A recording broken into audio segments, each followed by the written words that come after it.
ہے نہایت احترام کے ساتھ، نہایت توجہ کے ساتھ حضرت اقدس صدر جمعیت علماء ہند جانشین شیخ الاسلام، ہم سب کے دلوں کی دھڑکن حضرت مولانا سید ارشد مدنی دامت برکاتہم، ان کا یہ کرم ہے، احسان ہے اس علاقے پر کہ حضرت نے ہمیں تاریخ سے نوازا۔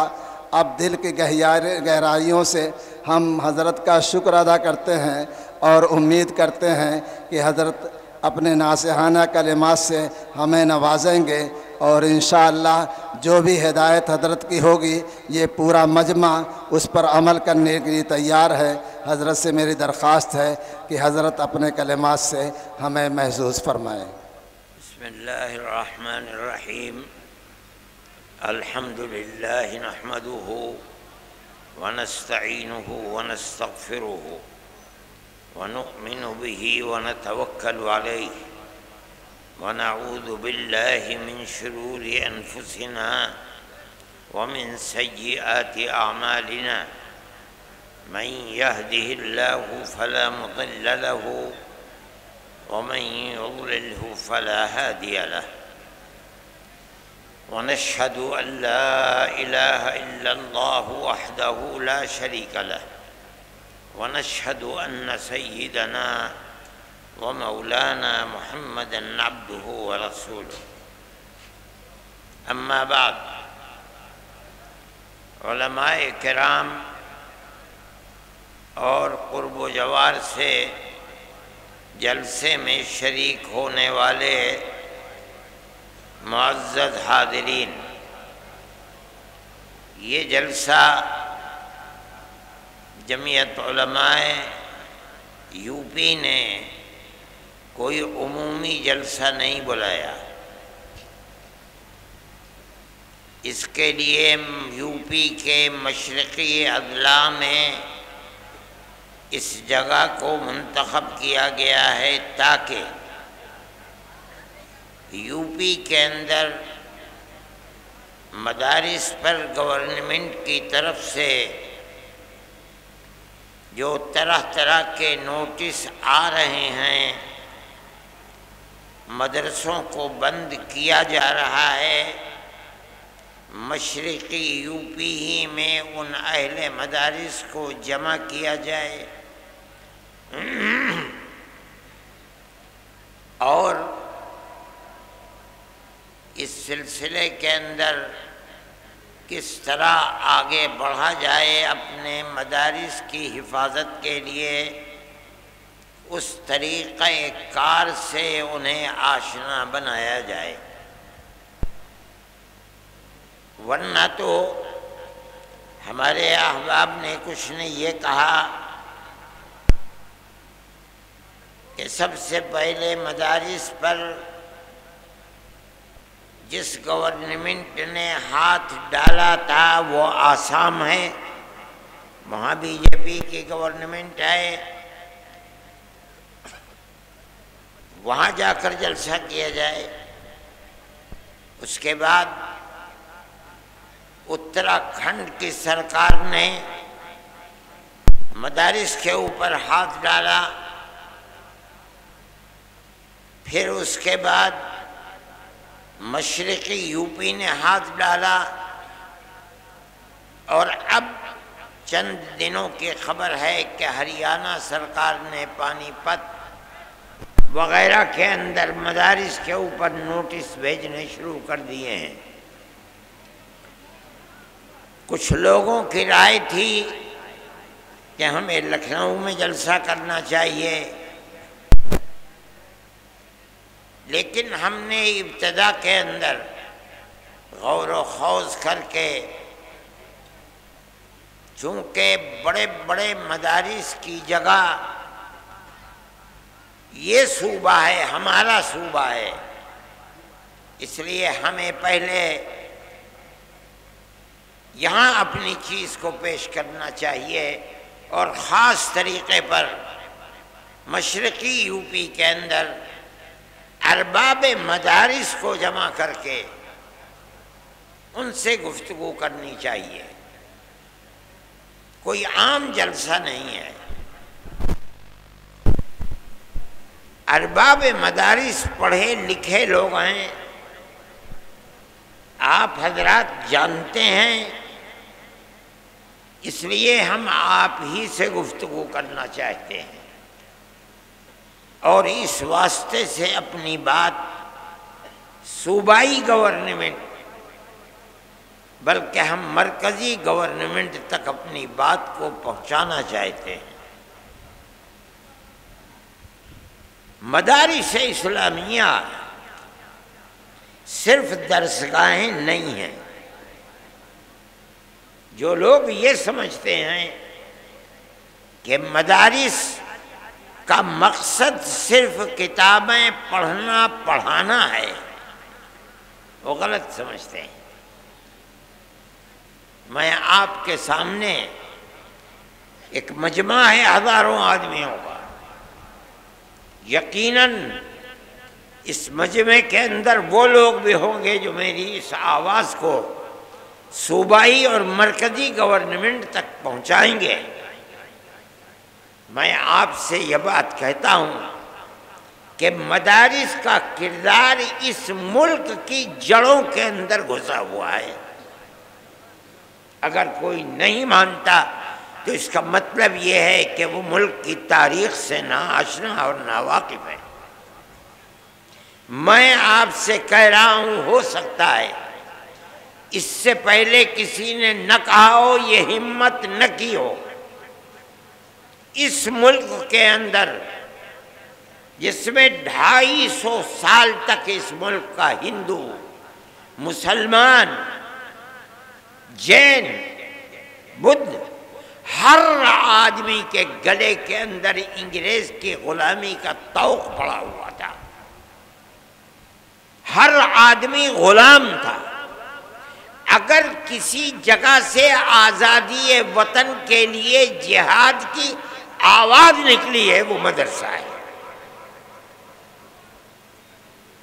سب سے پہلا آدمی 1803 کے اندر جس دن انگریز نے کہا کہ ملک بادشاہ کا اور جنتا اللہ کی، لیکن حکومت آج سے ایسٹ انڈیا کمپنی کی ہے، سب سے پہلی آواز اس بات کی کہ ملک غلام ہو گیا اور آزادی وطن کے لیے جہاد کرنا ہر مسلمان اور ہر ہندوستانی کا فرض ہے۔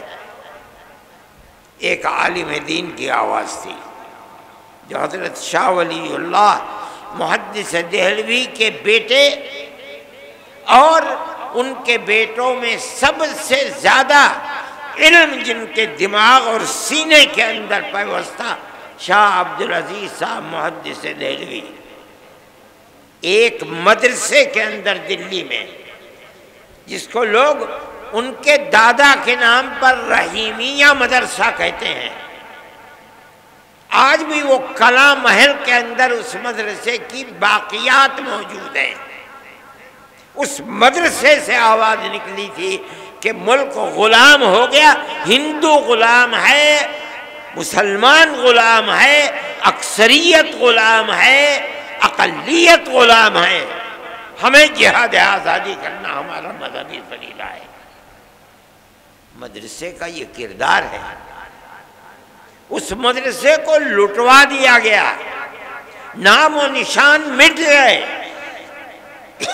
لیکن شاہ عبدالعزیز صاحب کو زہر دے دیا گیا، دلی سے نکال دیا گیا، لیکن وہ ایسا مرد مجاہد تھا کہ سب کچھ برداشت کیا مگر اس سے پیچھے نہیں ہٹے ہوئے۔ یہ ایک مدرسے سے نکلنے والی آزاد تھی۔ میں کہتا ہوں کہ آج جن مدرسوں کے اندر تالے لگائے جا رہے ہیں یہی مدرسے تھے۔ سب سے پہلا مدرسہ دلی کا مدرسہ تھا جس نے غلامی کے خلاف آواز نکالی اور اتنے بڑے بڑے افراد کو پیدا کر دیا جنہوں نے 150 سال کی محنت کے بعد ملک کو آزاد کرا دیا۔ میں کہتا ہوں میری سمجھ میں نہیں آتی، آج ان مدرسوں کو یہ کہا جائے کہ یہ دہشت گردی کا اڈا ہے، جو پڑھایا جا رہا ہے وہ دہشت گردی پڑھائی جا رہی ہے، اس کا مطلب ہے کہ وہ ایسے جاہل اور بے وقوف ہیں کہ انہیں ملک کی تاریخ کا کچھ پتہ نہیں ہے۔ پھر آپ دوسری جو سب سے بڑی چیز ہے وہ مساجد کے اوپر ہے، بلڈوزر چلائے جا رہے ہیں، جاہل ہیں، لوگ نہیں جانتے۔ حضرت شاہ عبدالعزیز صاحب نے مرکز مسجد کو بنایا تھا، اور ایک اپنے خاندان کے شاہ اسماعیل شہید اور ایک آپ کے قریب رائے بریلی کے حضرت مولانا علی میاں صاحب رحمۃ اللہ علیہ کے آباء و اجداد میں جو ان سے متعلق تھے شاہ عبدالعزیز سے، ان دونوں کو جہاد آزادی وطن کے لیے کھڑا کیا، لوگ نہیں جانتے، اور مرکز ایک مسجد کو بنایا دلی کے اندر، اس کا نام تھا اکبری مسجد، جس کو شاہ جہاں کی بیٹی اکبری بیگم نے اس مسجد کو تعمیر کیا تھا۔ اس مسجد کو سید اسماعیل شہید رحمۃ اللہ علیہ کی تحریک کے لیے مرکز بنایا گیا، وہ تحریک یہیں سے چلی ہے۔ ان مسجدوں کو کہا جاتا ہے کہ ان کے اندر تالے بند کرو، بلڈوزر سے ان مسجدوں کو گرا دو۔ ارے پاگل ہو، بے وقوف ہو، اگر تمہارے گردن کے اندر غلامی کا طوق پڑا ہوا تھا، تم غلام تھے انگریز کے، تمہارے اندر ہمت نہیں تھی کہ تم انگریز کے خلاف کچھ کہہ سکو، اگر آواز اٹھی ہے انہی مسجد اور انہی مدرسوں سے اٹھی ہے۔ آج لوگ نہیں جانتے، انگریز نے اس مسجد کو جو اکبری بیگم شاہ جہاں کی بیٹی کی بنائی ہوئی تھی، ان کی تحریک کے خلاف اس کو تہس نہس کر دیا، دفن کر دیا۔ وہ پارک ہے، ایڈورڈ پارک اس کا نام تھا، آج سبھاش اس کا نام ہے۔ دنیا نہیں جانتی، جن مدرسوں کو اور مسجدوں کو تم بلڈوزر چلا کر برباد کر رہے ہو، یہی ملک کی آزادی اور غلامی سے نکالنے کی بنیادیں تھی، لوگ نہیں جانتے۔ میں یہ کہتا ہوں کہ کس بنیاد کے اوپر تم ان کی مخالفت کرتے ہو؟ یہی مدرسے تھے کہ اس کے بعد جب تم نے ان مدرسوں کو برباد کرا دیا، انگریز نے برباد کیا، تحریک اپنی جگہ پر رہی، ختم نہیں ہوئی۔ حضرت شاہ اسماعیل شہید رحمت اللہ علیہ اور ان کے ساتھی آزادی وطن کے لیے صوبہ سرحد جو آزاد قبائل ہے وہاں پہنچ گئے، جہاد کرتے رہے، یہاں تک کہ سن 1832 کے اندر وہ شہید ہو گئے جہاد کرتے کرتے، چھوڑ دیا لوگوں نے، تتر بتر ہو گئے، لیکن لوگ واپس آئے، اور آنے کے بعد سن 30-32 سے لے کر سن 57 تک اپنا کام کرتے رہے، یہاں تک کہ 1857 کے اندر انہوں نے پھر دوبارہ جہاد کو بلند کیا، جس کو انگریز نے غدر کا نام دیا۔ اس جہاد کے اندر تاریخ کو اٹھا کر دیکھو، آج مصیبت یہ ہے کہ مرکز سے لے کر صوبائی حکومت تک کوئی پڑھنے والا آدمی نہیں ہے، بڑے سے بڑا ان پڑھ آدمی بیٹھا ہوا ہے۔ سن 1857 کے اندر جہاد کے اندر صرف دلی میں روشن مستقبل، روح روشن مستقبل، ان کتابوں کو اٹھا کر دیکھو، صرف دلی کے اندر 32,000 علماء کا قتل ہوا ہے۔ کون لوگ تھے؟ یہ وہی تحریک تھی جو شاہ عبدالعزیز صاحب رحمۃ اللہ علیہ نے دلی کے ایک مدرسے سے اس تحریک کو بلند کیا تھا، جس کا مرکز اکبری مسجد کو بنایا تھا۔ اس مسجد کی در و دیوار آج بھی اینٹیں دفن ہیں۔ ابھی 5-7 سال پہلے شعیب اقبال جو اسمبلی کے ممبر ہوا کرتے تھے، اتفاق سے وہ زمین کو کیوں کھودا نہیں معلوم، اس کے باقیات مل گئے، لیکن بی جے پی گورنمنٹ نے ان کو باقیات کو باقی نہیں رہنے دیا، اس کو پھر پاٹ کر کے زمین کے اندر دفن کر دیا گیا۔ وہ ایک تاریخ تھی۔ یہ مسجدیں اور یہ مدرسے اسی تاریخ کے نمونے ہیں۔ کوئی ہے مائی کا لال بتائے وہ کون سی جگہیں ہیں جہاں سے آزادی وطن اور غلامی کی زنجیر کو نکال کر پھینکنے کے لیے مرکز بنائیں؟ کوئی بتا سکتا ہے؟ میں مسلمان ہوں، میں کہہ رہا ہوں، علل اعلان کہہ رہا ہوں، تاریخ کی کتابوں کو پڑھو، اگر غلط کہہ رہا ہوں بتاؤ غلط ہے۔ کیوں مدرسوں کے پیچھے پڑے ہوئے ہو؟ ہمارا تعلق کوئی سیاست سے نہیں ہے۔ پھر دیکھیے، جب 1857 کے اندر 2 لاکھ مسلمان شہید کر دیا گیا، ابھی 1-1.5 مہینہ پہلے، بلکہ 1 ہی مہینہ ابھی ہوا ہے کہ جب وقف کے مسئلے کے اندر پارلیمنٹ کے اندر گفتگو ہوئی تو ایک ہندو بڑی بہترین اردو بولنے والا، میرے اس کے باپ سے تعلقات تھے، جو آسام کا چیف منسٹر تھا، اس کا بیٹا ہے گوگوئی، اس نے تقریر کی، پارلیمنٹ میں کہا کہ 2 لاکھ مسلمانوں نے اپنی جان آزادی وطن کے لیے دی ہے۔ ان لوگوں کے نام لیے جنہوں نے آزادی وطن کے لیے اپنی جان کو قربان کیا ہے، اور یہ ایک حقیقت ہے۔ نتیجہ کیا ہوا اس کا؟ ملک آزاد ہوا۔ کیسے کیسے افراد پیدا کیے۔ دارالعلوم کی بنیاد اسی پر بنی ہے۔ جب 1857 میں خدا کی قدرت آزادی وطن کے لیے جو لوگ کھڑے ہوئے تھے انگریز کے خلاف، ان کے حق میں فیصلہ اللہ کا نہیں تھا، ناکام ہو گئے۔ بچے گھروں کے اندر، باپ شہید کر دیا گیا، کوئی نام لینے والا نہیں ہے، گھر میں کچھ نہیں ہے، بچے بھیک مانگنے کے لیے باہر ہیں، ماں اپنی عزت کو بچائے ہوئے گھر کے اندر بیٹھی ہوئی ہے۔ چرچ کے لوگ نکل رہے ہیں، ان بچوں کا ہاتھ پکڑ رہے ہیں، ہمیں دو بچے کو، ہم اسے مفت پڑھائیں گے، مفت لکھائیں گے، مفت کپڑے دیں گے پہننے کے لیے، پڑھا کر کے ملازمت دیں گے، یہ اپنے پیٹ کو بھی پالے گا، تمہارے پیٹ کو بھی پالے گا۔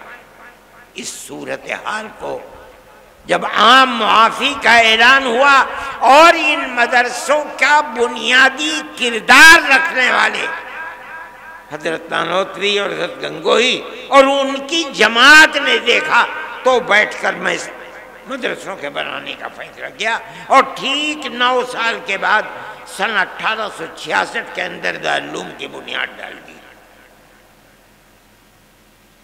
اس بنیاد کے بعد سب سے پہلی شخصیت جو سامنے آئی ہے وہ حضرت شیخ الہند رحمۃ اللہ علیہ کی شخصیت کہی جاتی ہے۔ ان کے شاگردوں کے شاگرد یہ لوگ ایسے تھے کہ جن کے رگو پے کے اندر خون تھا، اور وہ خون آزادی وطن کا تھا۔ وہاں سے پھر آزادی کی تحریک، چین سے نہیں بیٹھے، 2 مرتبہ شکست ہوئی۔ ایک مرتبہ تو وہ شکست ہوئی جس کے اندر شاہ عبدالعزیز صاحب کے 2 شاگرد تھے، اور ایک مرتبہ 1857 کی شکست۔ اس کے بعد انہوں نے دارالعلوم دیوبند کی بنیاد ڈالی۔ کس لیے؟ حضرت شیخ الہند رحمۃ اللہ علیہ فرمایا کرتے تھے کہ حضرت الاستاد حضرت نانوتوی رحمۃ اللہ علیہ نے جس لیے دارالعلوم کی بنیاد رکھے میں اسے جانتا ہوں. صرف کتابوں کا پڑھانا نہیں تھا بلکہ غلامی کی زنجیروں کو توڑ کر پوری قوم ہندو مسلم کی قوم کو زندہ و آزادی کے ساتھ ملک میں جینے کا حق دلانا تھا. یہی بنیاد تھی کہ وہ تنہا نہیں بیٹھے، انہوں نے اپنے شاگردوں کو لیا. دارالعلوم کی بنیاد جس مقصد کے لیے پڑی وہ یہ مقصد تھا. پھر ایک مدرسہ نہیں، اس مدرسے سے 50 سال کے اندر سن 66 سے لے کر تقریباً 80 سال کے اندر ہزاروں مدرسے ملک کے اندر بنا دیے گئے، یہاں تک کہ سن 47 کے اندر ملک آزاد ہو گیا. ان مدرسوں کی بنیاد کیا تھی؟ آزادی وطن بنیاد تھی. غلامی کی زنجیروں کو توڑنا تھا، یہی بنیاد تھی کہ حضرت شیخ الہند رحمۃ اللہ علیہ نے آخری سانس ملک کی آزادی کے لیے انہوں نے اور ان کے شاگردوں نے، مفتی کفایت اللہ صاحب شاہجہاں پوری، حضرت مدنی، انور شاہ کشمیری، اور اس کے بعد ان کے شاگرد، یہاں تک کہ ملک سن 47 کے اندر آزاد ہو گیا. اور حضرت شیخ الہند رحمۃ اللہ علیہ کے اندر اللہ نے آزادی وطن کے لیے کتنی طاقت رکھی تھی اور کیسا جذبہ تھا، ایسے افراد دنیا کے اندر کم ملتے ہیں. حضرت جب واپس آئے مالٹا کی جیل سے سن 1919 کے اندر، بلکہ سن 1920 کے اندر، جمعیت علماء 19 میں قائم ہوئی اور 20 میں حضرت شیخ الہند مالٹا کی جیل سے ہندوستان واپس آئے ہیں. تو ریاست بہاولپور کے ان کے جو سب سے قریبی آدمی تھے، گویا کہ وزیر اعظم تھے، سر رحیم بخش، انگریز نے ان کو سر کا خطاب دیا تھا، انگریز نے ان کو بھیجا تاکہ حضرت شیخ الہند سے ملے اور یہ کہیں کہ حضرت آپ چلے گئے، دارالحدیث دارالعلوم دیوبند کی سونی ہو گئی، لوگ آپ کے پاس آ کر کے تصوف کی مشق کیا کرتے تھے، ذکر الہی میں مشغول تھے، وہ بھی سلسلہ ختم ہو گیا. اب آپ چند روز ہے، خدا جانے کتنے دن کی زندگی ہے، آپ ایک جگہ بیٹھ جائیے. آپ نے پوری کوشش کر لی انگریز کو ہٹانے کے لیے، مگر انگریز حکومت تو اپنی جگہ سے ٹس سے مس ہوئی نہیں ہے. تو پھر آپ کو اپنی زندگی، وہ کام جو آپ کے بعد ختم ہونے کو ہیں، انہیں پھر دوبارہ زندہ کرنا چاہیے. وہ بوڑھا آدمی جو وہاں سے آنے کے بعد 1 سال اور کچھ مہینے زندہ رہ سکا، اس نے کیا جواب دیا؟ اسی مدرسے سے نکلے ہوئے لوگ تھے. انہوں نے کہا آپ اپنی بات پوری کر چکے؟ کہا کر لی. کہا فرمایا کہ میں بوڑھا ہو گیا، جس سرزمین پر انگریز کی حکومت ہے وہاں جینا تو جینا، اس سرزمین پر مر کے دفن ہونا بھی مجھے گوارا نہیں ہے.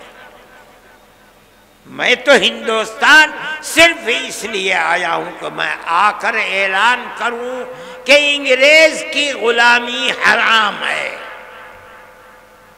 میں بوڑھا ہو گیا، میرے پیروں میں چلنے کی طاقت نہ رہی اگر، تو میں اپنے شاگردوں سے کہوں گا کہ مجھے ایک چارپائی پر لٹا دیں اور اپنے کاندھوں پر لے کر ملک کے گاؤں گاؤں جائیں اور میں ہر گاؤں میں یہ اعلان کروں کہ انگریز کی غلامی حرام ہے. یہ تڑپ کس میں پیدا ہوئی؟ کہاں سے پیدا ہوئی؟ مدرسوں سے پیدا ہوئی ہے. ان مدرسوں کو بنایا کس لیے گیا؟ دارالعلوم کو کس لیے بنایا گیا؟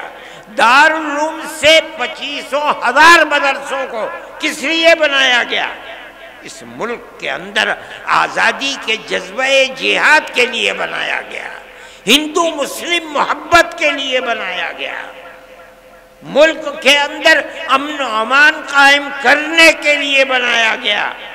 تم ان مدرسوں کو کیوں ان کی جڑ کو کھودتے ہو؟ وہ تم سے کچھ نہیں لیتے۔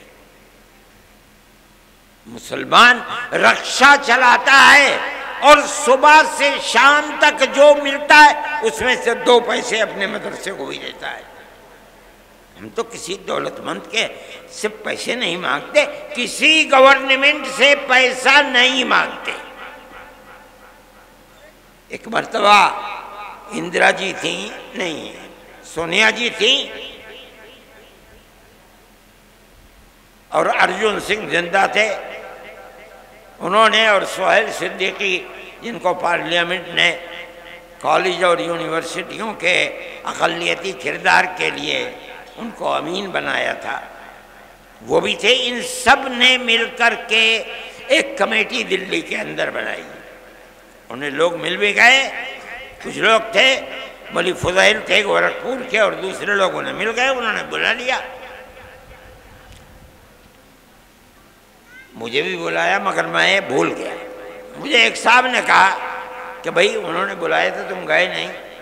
مجھے یاد آیا، میں فوراً گھر میں گیا، بریف کیس میں ایک جوڑی کپڑا رکھا، اور ایک گاڑی 10 بجے جاتی تھی، میں اس گاڑی میں سوار ہو کے دلی پہنچ گیا۔ صبح کی میٹنگ تو ختم ہو گئی تھی، ظہر کے بعد 2 بجے کی میٹنگ تھی، میں بریف کیس اٹھا کر کے وہاں چلا گیا، جا کے بیٹھ گیا۔ انہوں نے مجھے دیکھا تو اسٹیج کے اوپر بلا لیا،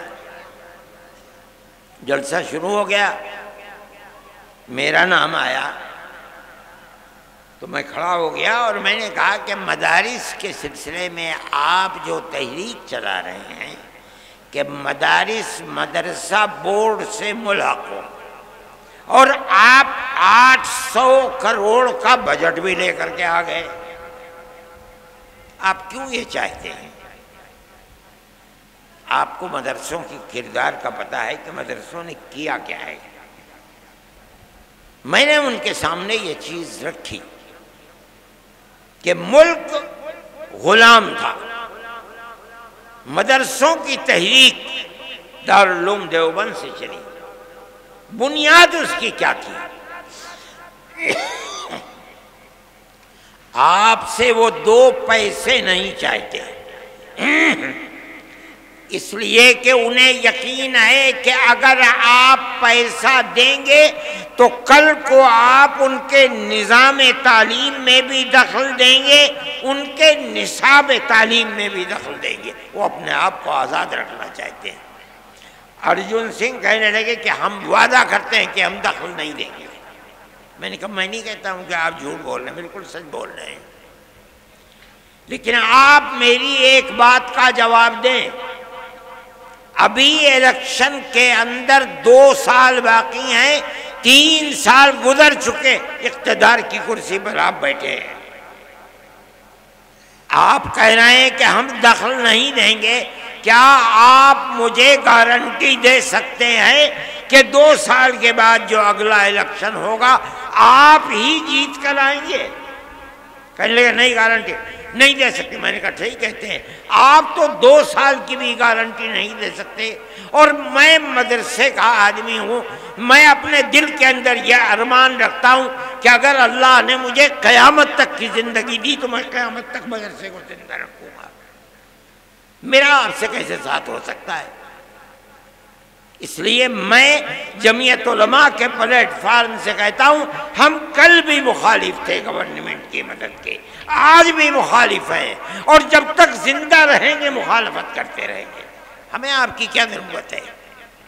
مدرسہ ہماری دنیا نہیں ہے، ہمارا دین ہے۔ جس طرح مسجد ہمارا دین ہے، اسی طرح مدرسہ بھی ہمارا دین ہے۔ اگر مسجد میں نماز پڑھی جاتی ہے، مدرسے میں نماز پڑھنا سکھلایا جاتا ہے۔ اگر مسجد میں قرآن پڑھا جاتا ہے، مدرسے میں قرآن پڑھنا سکھلایا جاتا ہے، دونوں ایک چیزیں ہیں۔ جب ہم مسجد میں آپ سے کوئی مدد نہیں لیتے، ہم مدرسے میں کیوں آپ سے مدد لیں؟ ہم نہیں آپ سے مدد لینا چاہتے ہیں۔ میں نے یہ بات کہی، میرے آدمی تھے وہاں بہت، لیکن صبح سے جو سن رہے تھے سب خاموش بیٹھے ہوئے تھے۔ میرے بعد ایک اور صاحب کھڑے ہوئے، پہلے تو انہوں نے یہ کہا کہ آپ نے مجھے وقت دیا اور ارشد کے بعد وقت دے دیا۔ میں نے کہا آپ مطمئن رہیں، آپ نے میری بات سنی ہے، میں آپ کی بات سنوں گا، کوئی میں نقد نہیں کروں گا، میرے اندر یہ ہمت ہے۔ انہوں نے بولنا شروع کیا، تھوڑی دیر کے بعد جیسے انہوں نے کہا کہ مدرسوں نے اپنے کردار کو ختم کر دیا، بس وہ تو سارے لوگ کھڑے ہو گئے اور نکالو اور مارو اور بھگا دو یہاں سے۔ میں نے سہیل صدیقی کے اوپر ہاتھ رکھا، میں نے کہا بھائی اچھا میں جا رہا ہوں، پکڑ لیا مجھے، خدا کے لیے مت جاؤ، اس مجمع کو ہم قابو میں نہیں کر پائیں گے۔ میں نے انہیں سمجھایا، وہ بیٹھ گئے۔ میں یہ بات کہتا ہوں کہ گورنمنٹ کی طرف سے کوئی بھی ایسی بات جو مدرسے اور مسجدوں کے اوپر کوئی زنجیر باندھنے کی چیز ہے، کیوں ہو رہا ہے؟ مدرسوں نے تو اس ملک کی آزادی کے لیے سب سے پہلی آواز مدرسوں نے اٹھائی ہے۔ وہ مسجد جس کو انگریز نے مکمل تباہ کر دیا، اکبری مسجد، کیا ہوا تھا وہاں؟ غلامی کی زنجیر کو توڑنے کی تحریک وہاں سے چلی تھی۔ آج بھی اگر زمین کو کھودو گے ایڈورڈ پارک کی تو وہاں سے وہ ان کی دیواریں مل جائیں گی۔ آج انہی مسجدوں کے لیے یہ صورتحال چل رہی ہے، کیسے قابل قبول ہو سکتی ہے؟ ہم یہ سمجھتے ہیں کہ ملک کے اندر جو چیز جو ذہن پنپ رہا ہے وہ اس ملک کو تباہی کی طرف لے کر کے چل رہا ہے۔ ایک چیز نہیں ہے، مدرسے اور مسجدوں کا مسئلہ ہے۔ اسلام کے خلاف جو تحریکیں چل رہی ہیں وہ تحریکیں انتہائی بدترین تحریکیں ہیں۔ سب سے پہلا مسئلہ ہے طلاق، ہم اس کے اوپر خاموش رہے، ہم گورنمنٹ کے مقابلے میں نہیں آئے۔ ہم نے یہ سوچا کہ بھئی ایک چیز ہے، چلو جس کے دل کے اندر ایمان ہے وہ اسلام کے قانون پر عمل کرے گا، جو کورٹ میں جائے گا کورٹ اس کے لیے فیصلہ کرے گا۔ لیکن اس کے بعد اسلام کے نظام کو درہم برہم کرنے کے لیے آگے آ گئے۔ اتراکھنڈ کے اندر یہی صورتحال چل پڑی۔ پھر چلیے اتراکھنڈ کے اندر چل رہی تھی، مرکزی گورنمنٹ نے اس کے سلسلے میں تمام ادیان کو ملا کر کے ایک نیا دین بنانے کی بات کو شروع کر دیا۔ ہم اس کے مخالف تھے۔ دستور کے اندر جو ہندوستان کا دستور ہے، جمعیت علماء، ہمارے اکابر شیخ الہند مولانا ابوالکلام آزاد، مولانا حفظ الرحمان صاحب، جو لوگ پارلیمنٹ کے اندر گھسے ہوئے تھے، اور جمعیت علماء برابر جیسے جیسے آزادی وطن کی چیز سامنے آ رہی تھی ہمیشہ عہد لیتی چلتی تھی، ہم سے وعدہ کرو کہ ملک آزاد ہوگا، جو گورنمنٹ بنے گی، جو دستور بنے گا وہ سیکولر دستور ہوگا۔ اور کانگریس ہم سے وعدہ کرتی چلتی تھی۔ میرے پاس تحریریں موجود ہیں کہ جن کے اندر موتی لال نہرو، جواہر لال نہرو، گاندھی جی، کانگریس کی ورکنگ کمیٹیوں کی تجاویز ہیں۔ وہ یہ کہتے ہیں کہ ہم یقین دیتے ہیں کہ مسلمانوں کا مذہب، مسلمانوں کے اوقاف، مسلمانوں کی مسجدیں، مسلمانوں کے امام باڑے، ان کی زبان، ان کا کلچر، ایک لمبی فہرست ہے، ہر چیز محفوظ رہے گی۔ ملک آزاد ہو گیا۔ آزاد ہونے کے بعد ملک کا دستور بنا۔ ایسے لوگ تھے جو یہ کہتے تھے کہ ملک آزاد ہوا، لیکن مسلمانوں نے اسلام کے نام کے اوپر ایک ٹکڑا ملک کا لے لیا، اس لیے اب ملک کا دستور ہندو دستور ہوگا، انہوں نے لے لیا۔ جمعیت علماء تھی جو لے کر کے بیٹھ گئی۔ ہم نے ملک کو تقسیم نہیں کرایا، ہمارے اوپر جوتوں کے ہار ہمارے گلوں کے اندر پڑے، ہمیں مارا گیا، لیکن ہم نے جس چیز کو صحیح کے مطابق اپنے ادارے بنانا، ادارے بنا کر چلانا، ہر چیز جائز ہے اور بلا کسی کھٹکے کے جائز ہے۔ یہ وہ ہے دستور جو دستور ہے ملک کا، اور یہ سیکولر دستور ہے۔ اسی بنیاد کے اوپر مسلمان زندہ ہے۔ آج فرقہ پرست طاقتیں دستور کی ان شقوں کو کاٹ نہیں سکیں ابھی تک، لیکن اس کے خلاف کام کر رہی ہیں۔ کس بنیاد پر ہماری مسجدوں کو توڑا جا رہا ہے؟ آپ کو ہمارے مدرسوں سے کیا لینا ہے؟ ہمارے مدرسے کے اندر پڑھنے والے کوئی احتجاج نہیں کرتے، بسوں کو آگ نہیں لگاتے، ریلوں کو آگ نہیں لگاتے، کوئی جھگڑا نہیں کرتے، امن و امان کے ساتھ زندگی گزارتے ہیں، پڑھتے ہیں اور اپنی زندگی کو گزارتے ہیں۔ آپ کے اوپر کیوں شاخ گزرتی ہے یہ بات؟ کیا آپ ملک کے امن و امان کو پسند نہیں کرتے؟ میرے بھائی، جمعیت علماء کا یہ دستور ہے، جمعیت علماء اس چیز کو لے کر چل رہی ہے۔ آپ حضرات کو اس کی طرف توجہ کرنی چاہیے۔ میں یہ کہتا ہوں کہ آپ کو دستور نے حق دیا ہے، ہم اس چیز کو لے کر جمعیت علماء کورٹ میں چلی گئی ہے، سپریم کورٹ کے اندر۔ ان حالات میں جبکہ حکومتوں کی بنیاد نفرت کی سیاست پر ہے، جمعیت علماء نہیں سمجھتی کہ کوئی اور راستہ ہے علاوہ اس کے کہ ہم سپریم کورٹ کے کنڈی کو کھٹکھٹائیں۔ ملک کے اندر ہر وہ قوم، ہر وہ اقلیت جس کے پاس راستے بند ہیں، راستہ نہیں ملتا، تو اور کوئی صورت اس کے سامنے نہیں ہے کہ وہ سپریم کورٹ کو جا کر کے اس کے دروازے کو کھٹکھٹائے۔ ہم اس کے دروازے کو کھٹکھٹاتے ہیں۔ آپ کو اندازہ نہیں ہوگا شاید، ہم 500 سے زائد افراد ہیں جن کے مقدمات کو supreme court, high court, lower court کے اندر لڑ رہے ہیں۔ ان مقدمات کے اندر ہمارا کروڑوں روپیہ خرچ ہوتا ہے سال میں، ہمارا کیا ہے؟ ہماری جیب سے توڑے جاتا ہے، اس ہاتھ سے لیتے ہیں اور اس ہاتھ سے خرچ کر دیتے ہیں۔ جمعیت علماء کا یہ کردار ہے، جمعیت علماء اس کے لیے کام کر رہی ہے۔ سپریم کورٹ کے سوا ہمیں کوئی چیز نظر نہیں جاتی ہے۔ وقف کے سلسلے کے اندر ہم سپریم کورٹ میں گئے، اور بڑے سے بڑا جو وکیل کپل سبل جو ایک دن میں 5 منٹ کے لیے اگر کورٹ میں گئے 15 لاکھ روپے کی فیس رکھتے ہیں۔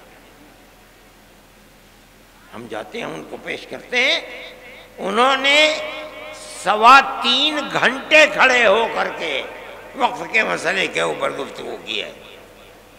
سارے ہندوستان کیا ساری دنیا نے اس کو دیکھا ہے؟ جمعیت علماء کے وکیل تھے۔ ہوتا کیا ہے اس کو اللہ جانتا ہے کل، لیکن جمعیت علماء سپریم کورٹ میں جاتی ہے، ہم بھی جائیں گے سپریم کورٹ میں، ہر بنیاد کو لے کر کے جائیں گے، جہاں ہمیں راستے نظر نہیں آئیں گے ہم جائیں گے۔ لیکن ہم یہ بات کہتے ہیں کہ ملک کی ایک پرانی تاریخ ہے، آج سے نہیں، 1400 سال سے ہماری تاریخ ہے اس ملک کے اندر۔ پہلے ملک کے اندر راجا اور رجواڑوں کی حکومت تھی، مسلمان زندہ تھا اور اپنے مذہب کے ساتھ اس ملک میں زندہ تھا، کیرلا سے لے کر سندھ تک زندہ تھا۔ اس کے بعد بابر آئے اور دوسری لوگ وسط ایشیا سے آئے اور انہوں نے حکومتیں کر لی، مسلمان اپنے مذہب کے ساتھ زندہ تھا۔ بہادر شاہ ظفر آخری بادشاہ تھے چلے گئے، اس کے بعد انگریز کی حکومت ہے، مگر مسلمان اپنی آزادی مذہب کے ساتھ زندہ تھا۔ اس کے بعد یہ آئی حکومت، کانگریس کی حکومت کے اندر ایسا مسئلہ مسلمان کے ساتھ نہیں تھا۔ کانگریس کی حکومت ختم ہوئی، اب اس کے بعد یہ لگتا ہے کہ اس دستور کو بھی آگ لگا دی جائے گی اور مسلمان کو مذہب کے اعتبار سے نقصان پہنچایا جائے گا۔ میرے بھائی، ہم یہ سمجھتے ہیں کہ جب تک یہ دستور زندہ ہے آپ کو نہ کرنے کا کچھ حق ہے، اور ہم جائیں گے کورٹ میں، پہنچ گئے ہیں کورٹ کے اندر، فیصلہ کب آتا ہے کب نہیں ہوتا ہے ہمیں اس سے کوئی فکر نہیں۔ ہمارا ماننا یہ ہے کہ ملک کے اندر امن و امان رہ سکتا ہے تو اس کی صورت صرف یہی ہے کہ ملک کی ہر اقلیت اور اکثریت ایک دوسرے کے ساتھ مٹھی کی انگلیوں کی طرح سے جڑ کر رہے ہیں۔ جمعیت علماء اسی طرح زندہ رہتی ہے اور کام بھی اسی طریقے پر کرتی ہے، ہم اس چیز کو لے کر پہنچیں گے۔ لیکن میں یہ کہتا ہوں کہ یہ نظریہ دل میں پیدا کیوں ہوتا ہے کہ آپ مسلمان کو نقصان پہنچائیں اور اس کے مذہب سے بیگانہ کریں آپ؟ میں سمجھتا ہوں کہ یہ چیز ملک کے لیے غلط ہے اور سارے ملک کو تباہ کر رہی ہے۔ آپ اقلیت اور اکثریت کے اندر گھسیں، ماحول کے اندر کاروبار کو دیکھیں، اقتصادیات کو دیکھیں، امن و امان کو دیکھیں، ہر اعتبار سے ملک تباہ اور برباد ہوتا چلا جا رہا ہے۔ کاروباری لوگ یہ بیٹھے ہوئے بنارس کے، میں صبح سے بات کر رہا ہوں، ہر آدمی یہی کرتا ہے کہ جم گیا ہے کاروبار، ایسا لگتا ہے جیسے مارکیٹ میں پیسے ہی نہیں ہیں۔ چند افراد ہیں جو سارے ملک کی دولت کے اوپر قبضہ کیے ہوئے ہیں، لیکن سارا ملک ان چند افراد سے تو نہیں چلتا ہے۔ کیا بربادی ہے؟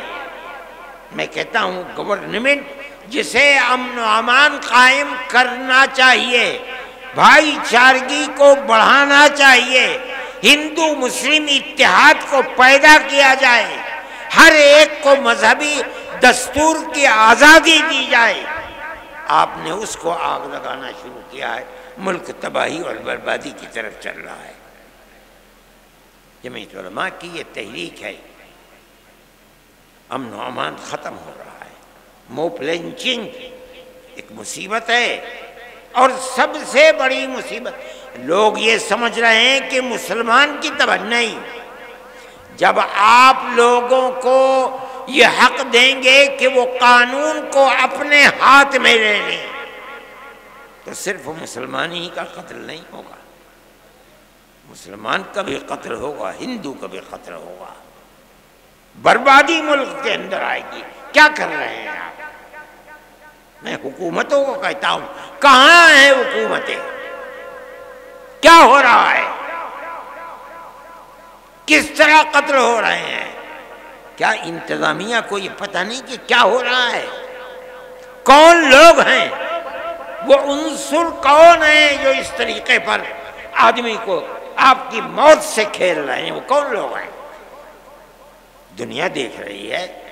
ہم نے یہ بات کہی تھی، شور مچایا تھا، جب بہار سے جو صوبہ بنا اس کے اندر موب لنچنگ سب سے زیادہ، اور بی جے پی گورنمنٹ تھی، بی جے پی گورنمنٹ گر گئی، امن و امان ہو گیا۔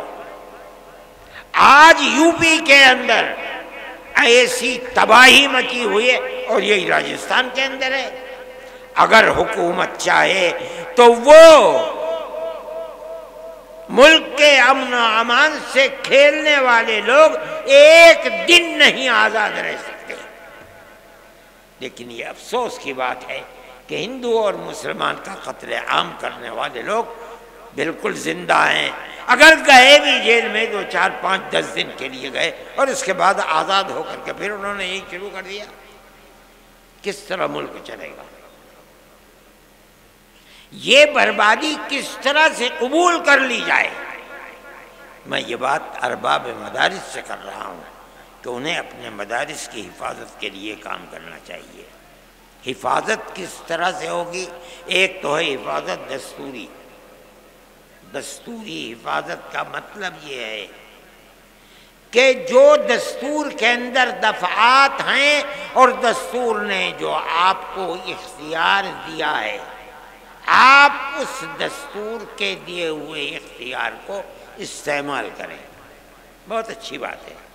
لیکن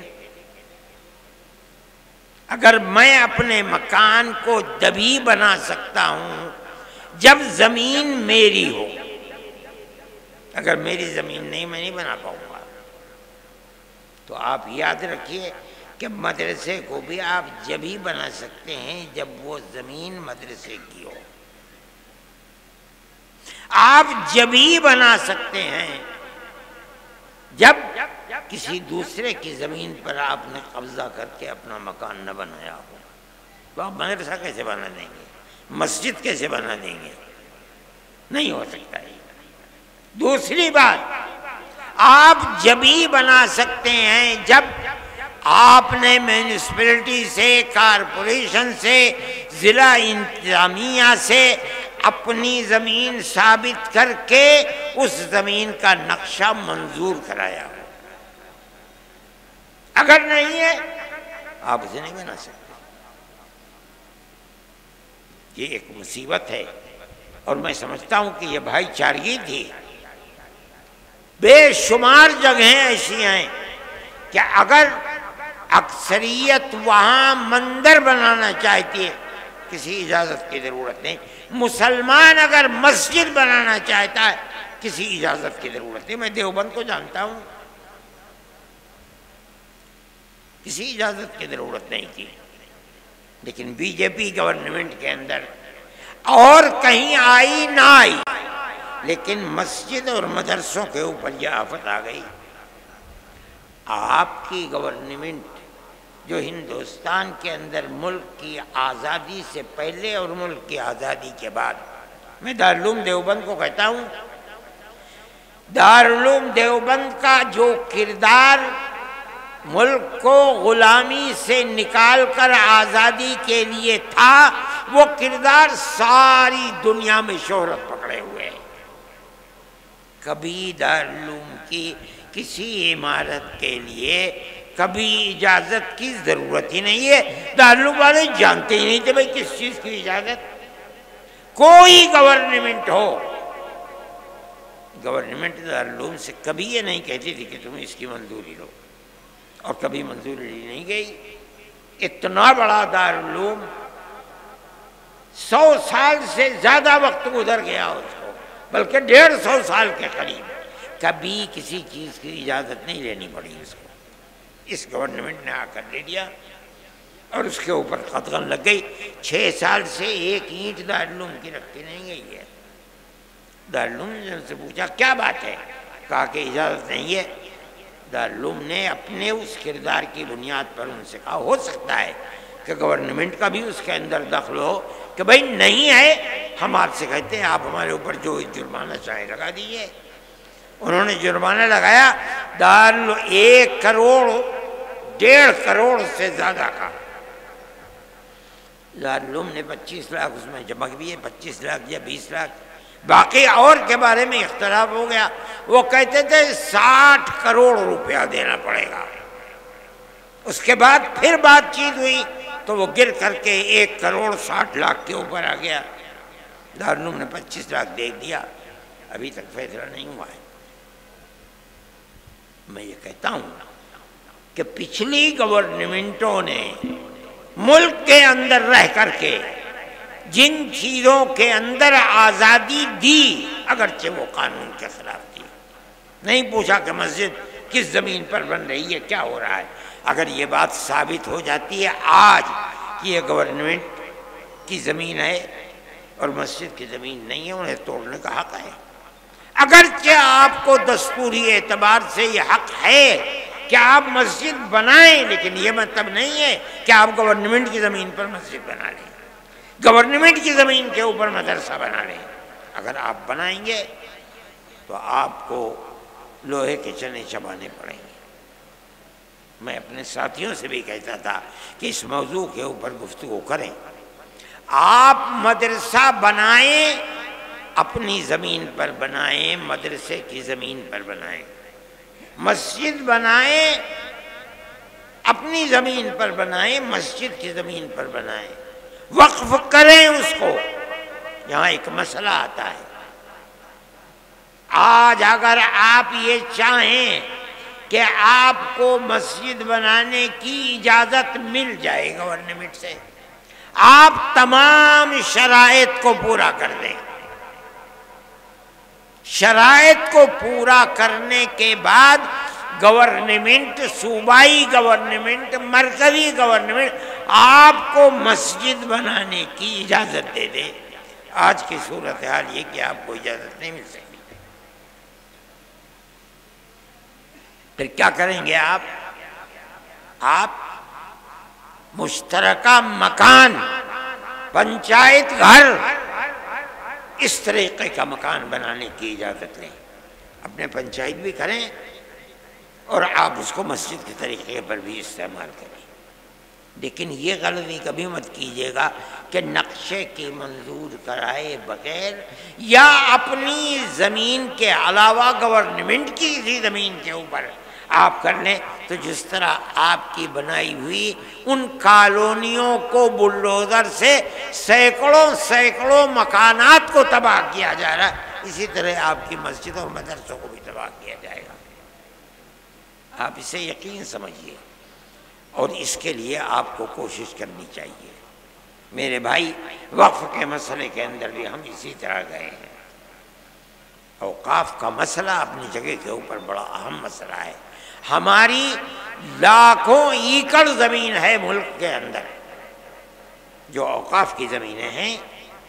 یہ وقف یوزر استعمال کی ہوئی زمین کو اگر اس کے پاس کاغذات وقف کے نہیں ہیں، علامتیں وقف کی ہیں، آپ اسے قبول کر لیں. یہ جمعیت علماء کے اکابر کا معاملہ تھا. ملک کی تقسیم کے بعد بے پناہ ایکڑ زمین اوقاف کی تھی. ان لوگوں نے بیٹھ کر جو وقف سن 54 کے اندر قانون بنا، جواہر لال زندہ تھے، استعمال دلیل ہے اس بات کی کہ یہ وقف ہے. کوئی کاغذ نہیں ہے. 500 سال 600 سال پرانی مسجد ہے. آپ کے یہاں جونپور کے اندر کیسی بڑی بڑی مسجدیں معلوم ہوتا ہے قلعے ہیں. 400 سال 500 سال پرانی مسجدیں ہیں. کسی کاغذ کی کوئی کاغذ ہے ہی نہیں اس کے اندر. علماء دیوبند جمعیت علماء نے سن 54 میں قانون جواہر لال کے سامنے بنایا اور یہی قانون چل رہا ہے اس وقت. انہوں نے آ کر کے اس قانون کے اندر ترمیم کرنی چاہیے. ہم اس کے خلاف ہیں. ہم گئے کورٹ کے اندر، سب سے پہلے جمعیت علماء ہند کورٹ کے اندر گئی. جو بہترین سے بہترین بڑے سے بڑا وکیل تھا، ہم نے اس وکیل کو پکڑا. اور میں یہ بات کہتا ہوں، وہ نہیں ہے یہاں، میں کبھی اگر گیا تو میں ان کا شکریہ بھی ادا کروں گا. وہ وکیل جو 15 لاکھ مجھ سے صاحب کہہ رہے تھے کہ انہیں کچھ مشورہ لینا تھا. انہوں نے کہا میرے پاس تو وقت نہیں ہے. اگر آپ کو مشورہ لینا، میں جا رہا ہوں فلاں صاحب کے پاس ملنے کے لیے، آپ گاڑی میں بیٹھ جائیے. گاڑی میں بیٹھ گئے. ایک جین صاحب ڈاکٹر ہیں دیوبند، وہ مجھے سنانے لگے کہ میرے خیال میں 5-7 منٹ لگے ہیں وہاں تک پہنچنے میں. انہوں نے مشورہ دے دیا اور ان سے پوچھ لیا کہ میں کیا پیش کروں. فرمایا 10 لاکھ روپے دے دو. 5-7 منٹ کی گفتگو میں کہا کہ میرا اسٹینو ہے، اس کو دے دو 10 لاکھ روپے. اور 10 لاکھ روپے انہوں نے دے دیے.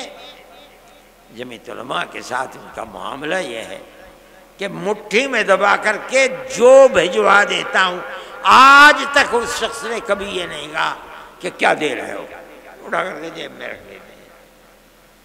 اس لیے کہ وہ یہ سمجھتے ہیں کہ جمعیت علماء کا معاملہ اپنے لیے کچھ نہیں ہے، یہ تو صرف جنتا کے لیے ہے، ہم اسی کام کو کر رہے ہیں، وہ اس میں ہمارے ساتھ شریک ہے۔ اس لیے میرے بھائی اپنے معاملات کو سمجھیے، جمعیت علماء آپ کے لیے معاون و مددگار ہے۔ ہم ہر لمحے کے اوپر مدارس کے مسئلے کے اندر بھی ہم کورٹ میں پہنچ گئے، لیکن کورٹ نے یہ کہا کہ یہ مسئلہ اتراکھنڈ کا ہے، اسے ہائی کورٹ میں جانا چاہیے۔ ہم نے کہا ٹھیک ہے دے دیجیے، لیکن میں کل بھی وکیل صاحب سے بات کر رہا تھا کہ اب سب سے پہلے آسام کے اندر مسئلہ آیا، دوسرے نمبر میں اتراکھنڈ کے اندر مدارس کا مسئلہ آیا، تیسرے درجے کے اندر یو پی کے اندر آ گیا، چوتھے درجے کے آپ یہ بتائیے، بہتر سے بہتر سپریم کورٹ کے وکیلوں سے مشورہ کر کے کیا یہ اسباب کہ چار صوبوں کے اندر مدرسوں کے پاس نوٹس آ رہے ہیں، کیا یہ سب مل کر کے سپریم کورٹ میں جا سکتے ہیں یا نہیں؟ اگر جا سکتے ہیں تو بتائیے ہمیں کیا کریں گے۔ انہوں نے کہا کہ میں 2-4 دن کے اندر اس سلسلے میں مشورہ کر کے آپ کو بتا دوں گا، جس دن یہ مشورہ آئے گا ہم اسی وقت سپریم کورٹ میں جائیں۔ مگر یاد رکھیے، ہمیں اگر راحت مل سکتی ہے تو دستوری حق کے اوپر مل سکتی ہے۔ اگر وہ مدرسے کی زمین مدرسے کی نہیں ہے اور نقشہ منظور کرایا ہوا نہیں ہے، آپ کو کوئی راحت نہیں ملے گی۔ اس بات کو آپ سمجھیں اور اسی طریقے کے اوپر لے کر چلیں۔ جمعیت علماء جو کر سکتی ہے ہم آپ کے ساتھ ہیں۔ جمعیت علماء کا یہ کردار ہے کہ امن و امان کے ساتھ چلیے، ملک میں امن و امان ہونا چاہیے، ملک میں پیار و محبت رہنا چاہیے، بغیر اس کے ملک نہیں چلے گا۔ ہم اس بات کو کہہ رہے ہیں، ببانگ دہل کہہ رہے ہیں۔ اگر گورنمنٹ کا کوئی کردار ایسا ہے جس کے اندر امن و امان ختم ہوتا ہے، اور آج کل بہت ہو رہا ہے، تو ملک اور حکومت سب کے لیے بربادی کا سبب ہے۔ آپ دیکھیے، میں انہی چیزوں کو سبب سمجھتا ہوں۔ آج سے 8-9 سال بلکہ 10 سال ہی ہو رہے ہیں تقریباً جب گورنمنٹ آئی ہے، کس قوت کے ساتھ آئی تھی، لگتا تھا سارا پارلیمنٹ بی جے پی کا ہے، لیکن 7-8 سال گزرے، اس وقت بی جے پی دلی کے اندر یعنی ملک کے اندر اس اقلیت میں ہے کہ اگر بیساکھی نہ ہو تو بی جے پی 2 گھنٹے بھی سرکار نہیں بنا سکتی۔ کیوں ہوا؟ اتنی بھاری اکثریت اتنی اقلیت میں کیسے تبدیل ہو گئی؟ ایک ہی سبب ہے کہ ملک کے اندر وہ بھائی چارگی جو ہزاروں سال سے ملک کی تاریخ تھی، آپ نے اس تاریخ کو آگ لگا دی۔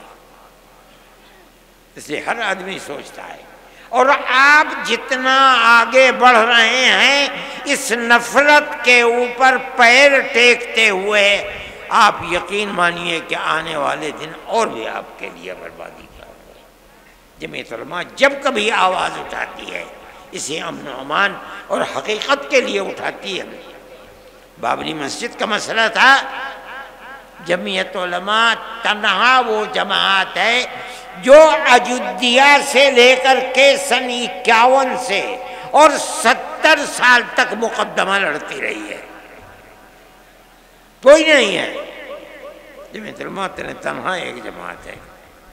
لوور کورٹ میں بھی ہم نے لڑا، پھر ہائی کورٹ میں تو بہت کم دن رہا، وہاں ہم نے لڑا، پھر وہی مقدمہ اٹھ کر کے آ گیا، ہم سپریم کورٹ کے اندر لڑتے رہے۔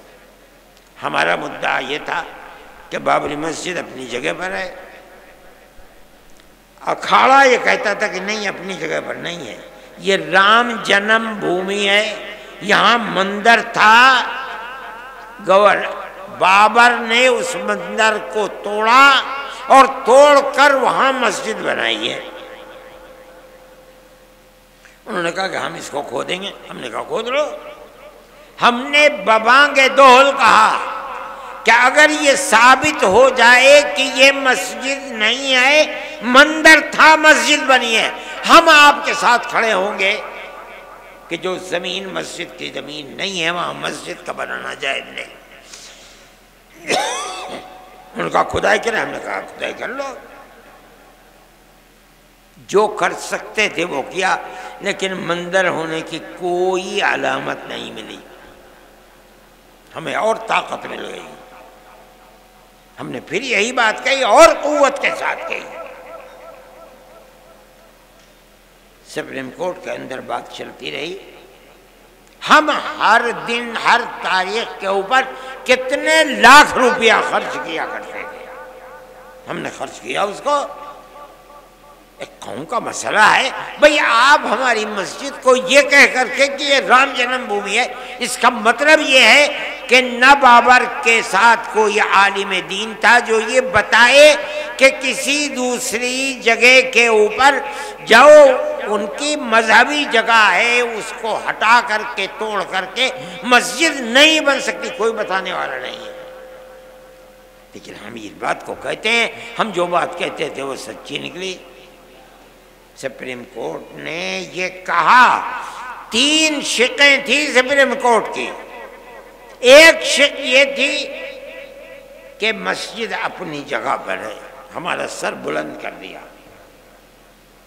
اکھاڑا جھوٹ بولتا ہے، وہ کہتا ہے کہ مسجد اپنی جگہ نہیں ہے، یہ رام جنم بھومی تھی، مندر کو توڑ کر کے بابر نے مسجد. سپریم کورٹ کہتا غلط ہے، مسجد اپنی جگہ ہے. دوسری بات کہتا ہے جنہوں نے مسجد میں جا کر مندر کو رکھا ہے وہ مجرم ہیں. یہ 2 بات کہنے کے بعد تیسری بات خود بخود واضح ہے کہ جب دونوں چیزیں ہیں تو تیسری بات یہ ہے کہ مسجد مسلمانوں کی ہے. یہاں آ گیا کہ مسجد ہم اکھاڑے کو دیتے ہیں. لیکن میرا دل مطمئن ہے. آج نہیں کہہ رہے ہیں، یاد رکھیے وہ دن آئے گا جب مورخ یہ کہے گا کہ گورنمنٹ نے ظلم کیا ہے. مسجد کی جگہ ہے جس کو انہوں نے رام جنم بھومی کہہ کر کے اس کو بنا دیا. ہمارا مسئلہ ہے جمعیت علماء ہر اس طرح کی چیزوں کے اندر آگے بڑھتی ہے. جمعیت علماء نے آپ کو جمع کیا ہے، ہماری کوئی غرض نہیں ہے، لیکن ہماری غرض مدارس سے وابستہ ہے. ہم یہ سمجھتے ہیں کہ مدارس کی بنیاد اس ملک کو غلامی کی زنجیروں سے نکال کر آزادی کی طرف لے کر چلنا، اس ملک کو، اس قوم کو. یہ مسجد اور مدرسوں کا کردار ہے. جو نہیں جانتے وہ جاہل ہے. جس مسجد سے یہ آواز اٹھتی تھی انگریز نے اس کو ختم کر دیا. آج زمین کھودو وہاں سے نکلے گی.